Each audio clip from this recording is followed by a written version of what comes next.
I would say the government has wonderful systems in place for small businesses. They've got the SBA, which is the Small Business Administration. They have SBA loans, the 7A, which will give you up to $5 million or lend you up to $5 million, 80% of it backed by the government. That's fantastic. They've got the 8A program, which allows people to have government contracts. And all that is wonderful. Now, most of those things that I just mentioned are just not really happening so much right now because the focus has shifted. And, there's an old saying that represents America's government. It's for the people, by the people. And I would say right now that it's a little bit from the people and by the people because the focal point of the government, the businesses that the government wants to connect with, they do want to connect with business. It just happens to be big business. And it's kind of like in 1993, I went to open a bank account at Bank of America before they were Bank of America. I think it was, I forgot what the name of it was, but it was one of the big ones that Bank of America bought out. And I told them I wanted this for my business. I tried to borrow $7,000 and they literally laughed in my face because they don't want small businesses. They don't. I'm not their customer. I am a burden that they put up with so that they can have their ideal customer, which is Fortune 500 companies. And the government has kind of taken on that attitude when it comes to business, and that's fine, but the government is enthralled with big business, and so a lot of the things that small businesses have become accustomed to will not immediately be available to them. And that's just something we have to come to grips with, but that's okay because it might actually help good small businesses and good entrepreneurs be more resourceful. Yeah. And so if I can't go and get an SBA-backed loan, then I better become a better negotiator. If I can't get an 8A contract, let's say that is, typically set aside a small portion of government contracts for women or minorities or disabled people, and that's not available to me, well, then I better get better at making my business more presentable on paper. I better get cleaner books. I better get a better track record. I better get better recommendations. I better get access to better pricing. So it's going to make me be a better small business, even though I'm not crazy about the reason. I think the owner that rolls up his sleeves and says, regardless of this environment that does not care so much about me, I am going to emerge victorious because I'm going to make my business fantastic. And so I think that's an opportunity that exists for all of us. But do not be disenchanted and go sit on the couch and cry yourself to sleep because you wake up one day and you realize that the government does not care about the success of your small business. They do not. Well, and we were talking about this the other day, all of us, I believe.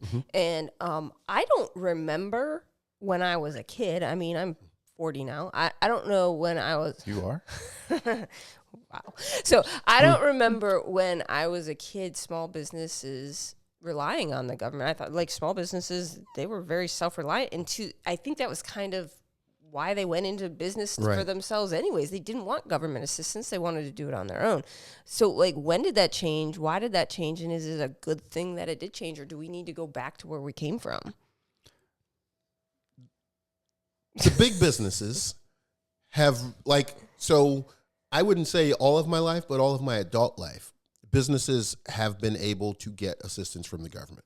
Big business was able to get help from the government. If you think about Lee Iacocca running Chrysler Corporation into the ground and then the government fishing But those are bigger business. back up. Yeah, that was big business. But the SBA has been there.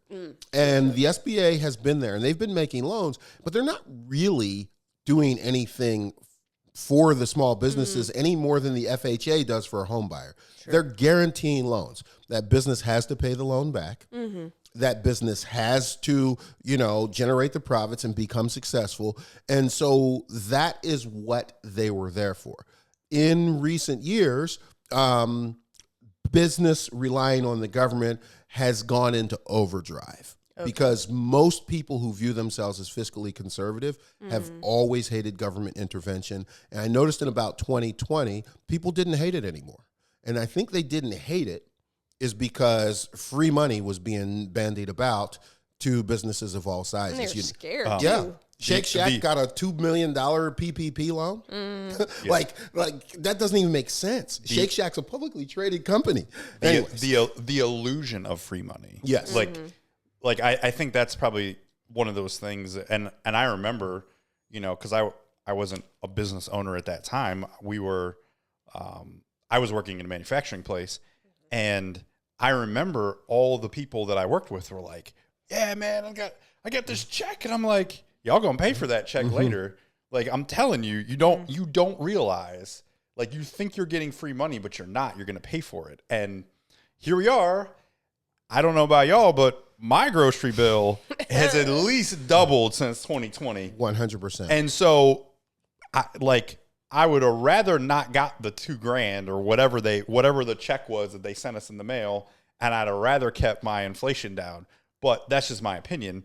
But I think, what I've always recognized is, or not always recognized, but what I've realized probably later in my adulthood, was how many big businesses are subsidized by the government. 100%. And it's insane, because you're basically awarding people to make poor decisions. 100%. And so there is, like the Lee Iacocca thing, like there is no, like, it's basically like having a kid and saying, yeah, it's okay. If you break it, I'll just buy you a new one. Right. And so that kid no longer has responsibility. Like, they don't make the same decisions they would as if they had to reap the actual consequences of running a business into the ground. Like, that's crazy to me. From the people, by the people. Right. And but there's so many, right? There's so many that are subsidized that people don't realize, like, basically, we are covering that bill. Right. In the form of taxes. We're paying for the Chrysler Company to stay around. Right. We're paying for Hollywood to make movies. So we pay them twice? We pay them at least twice. And here's the thing. The small business... Okay, so let me back up before I even talk about the small business. So the small business, when I say small, if your business is generating less than $500,000 a year, forget about it. You're nobody as far as real support from the systems that are in place. The big businesses, I had a customer that had an $8 million business that got two $500,000 PPP loans, both up in back-to-back years. Both of them were forgiven. And so when you talk about, and the business was profitable, it did not need that money. Right. So when you talk about inflation happens because people have, Joe Citizen, in theory, has too much money. We're spending too much money, so the prices go up so that they can accommodate the demand. Well, the thing that flooded the marketplace with too much money wasn't the guy with the $500,000 and on down business. It was the $1 million on up, all the way up into the billions businesses and the handouts that they got. Mm-hmm. And so, like that business that got the two free $500,000 PPP loans, both forgiven, that went on the marketplace and it got sold. And it got sold for a premium. So that particular business owner, when you factor in what they got for their business, which I won't say, and when you factor in their $1 million of free money from the government, that business owner walked away with a ton more cash to put into the economy. And you're like, well, that's good. Well, it's kind of good, but that contributes to inflation. Yep. And the people that you were talking about getting the $2,000 checks, that was a be quiet, don't bother me payment. Oh, yeah. Because you don't complain about the muckety muck. So and I don't want to be political, but at the end of the day, big government, big business wants small government so that big business can be bigger than the small government. Mm-hmm. We are there.